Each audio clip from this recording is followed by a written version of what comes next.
আসসালামু আলাইকুম রহমতুল্লাহি ওয়া বারাকাতুহু। সম্মানিত দর্শক, রাজনীতিতে যৌনতা বা সেক্সের যে প্রভাব, এটা নিয়ে আলোচনা করব। এটির দুটো বিষয় রয়েছে। বিয়ে শাদীর মাধ্যমে যে যৌনতা নারীর সঙ্গে পুরুষের, পুরুষের সঙ্গে নারীর, এবং সেটা কেন্দ্রিক যে ভালোবাসা, সে ভালোবাসার মাধ্যমে সারা দুনিয়াতে রাজনীতিতে কি হয়, এটি একটা প্রসঙ্গ। আরেকটি হলো বিবাহ বহির্ভূত সম্পর্ক, পরকীয়ার সম্পর্ক। কর্তা ব্যক্তিরা যখন, রাজনীতির বড় বড় মানুষরা যখন এই ধরনের পরকীয়ার সম্পর্কে জড়িয়ে পড়ে, সেখানে কি ধরনের ঘটনা ঘটে।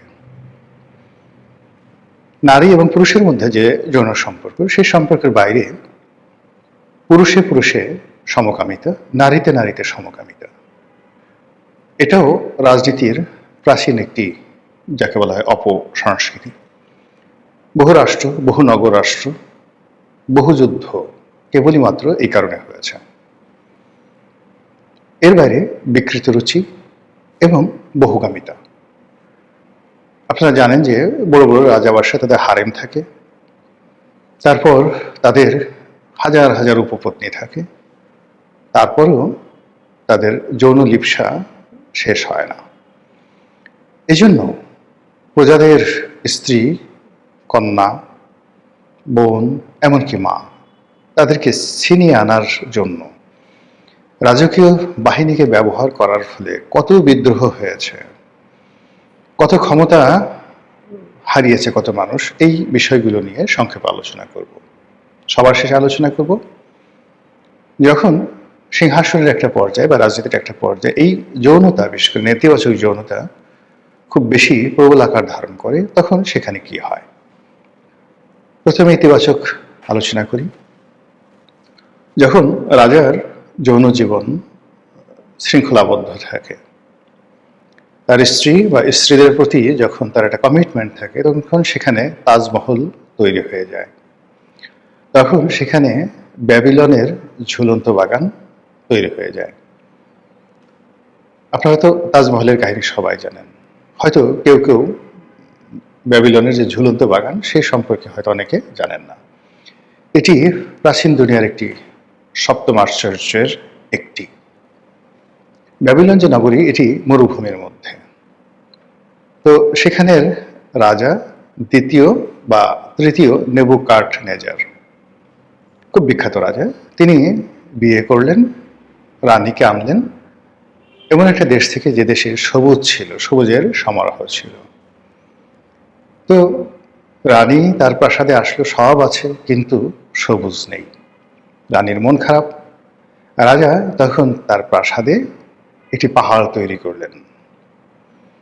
পাহাড়ের বাঁকে বাঁকে সে একটা বাগান, ঝুলন্ত বাগান তৈরি করলেন, কৃত্রিম বাগান, রানীর মনোরঞ্জনের জন্য, এবং সেখানে ঝর্ণার ব্যবস্থা করলেন ওই ব্যাবিলন নগরীতে। এটাকে বলা হয় পৃথিবীর সপ্তম আশ্চর্য প্রাচীন জামানাতে। এরকম অসংখ্য ঘটনা প্রেমকে কেন্দ্র করে। পরকীয়া যদি বলেন, তাহলে হেলেনের ঘটনা, ট্রয়ের যুদ্ধ, এর সাথে উল্লেখযোগ্য কোনো ইতিহাস নেই। মানে একজনের স্ত্রীকে সে প্রেমের জালে ফেলে অন্য রাজকুমার যখন তার রাজ্য থেকে ভাগিয়ে নিয়ে গেলেন, তার বিনিময়ে একটা নগরী সম্পূর্ণ জ্বালিয়ে পুড়ে ছারখার করে দেওয়া হলো। আমাদের পাক ভারত উপমহাদেশে সম্রাট জাহাঙ্গীরের সঙ্গে নূরজাহানের যে প্রেম, এই প্রেমের কারণে বাংলায় বেশ কয়েকবার যুদ্ধ হয়েছে। এই প্রেমের কারণে দিল্লিতে বেশ কয়েকবার যুদ্ধ হয়েছে। পরে সেই প্রেম পূর্ণতা পায় এবং নূরজাহান সম্রাজ্ঞী রূপে ভারতে যে ইতিহাস তৈরি করে গেছেন, সেই ইতিহাস কেবলমাত্র ভারতবর্ষে নয়, সারা দুনিয়ার সম্রাজ্ঞীদের ইতিহাসে এক অনন্য। একইভাবে যদি আপনি রানী প্রথম এলিজাবেথের কথা চিন্তা করেন, একজন পারভার্টেড ওম্যান, পুরুষদেরকে ধরে ধরে এনে সে তার যৌন লিপ্সা চরিতার্থ করত। একইভাবে সম্রাট নিরোর মা, ওই যে সেই নিরো, তার নাম ছিল অ্যাগ্রোপিনা, তিনিও এভাবে, যাকে বলা হয় সেক্সুয়ালি পারভার্টেড ছিলেন। সমস্যাটা হলো যে ক্ষমতা এমন একটা জিনিস, সেখানে নারী যাক বা পুরুষ যাক, বৃদ্ধ কিংবা তরুণ, একেবারে অল্প বয়সে 12-13 বছর, সেক্ষেত্রে দেখা যাচ্ছে যে এখানে যৌনতা একটা পারভার্সনের পর্যায়ে চলে যায়। এভাবে চলছে, বহু যুগ ধরে চলছে। চলতে চলতে চলতে চলতে আমাদের এই বাংলাদেশেও কিন্তু চলছে। হয়তো অবস্থার পরিবর্তন হয়েছে, আমরা অনেক কথা বলি না, অনেক কিছু করি না, কিন্তু চলছে। এখন এর ফলে কি হয়? প্রথমত, যেখানে রাজনীতির সাথে যারা সম্পৃক্ত লোকজন রয়েছেন, তারা এই যৌন যে সম্পর্কটি, এটি একটা যাকে বলে সীমার মধ্যে রাখেন, এটিকে কানুনের মধ্যে রাখেন, এবং সমাজের যে ট্র্যাডিশন রয়েছে, ঐতিহ্য রয়েছে, সেই ঐতিহ্যের মধ্যে তারা রাখেন। তখন সেই রাজ্যে শান্তি শৃঙ্খলা প্রতিষ্ঠিত হয়।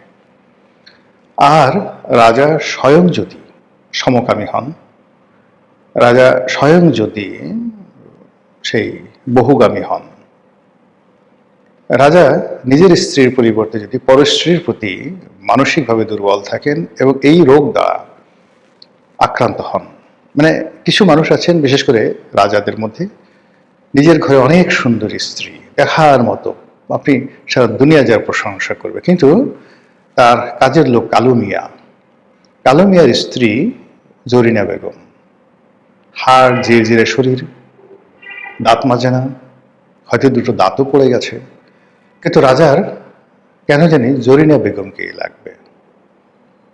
আপনারা যারা সাহেব বিবি গোলাম পড়েছেন, বিমল মিত্রের সে বিখ্যাত উপন্যাস, সেখানে এরকম একটা ঘটনা দেখতে পাবেন।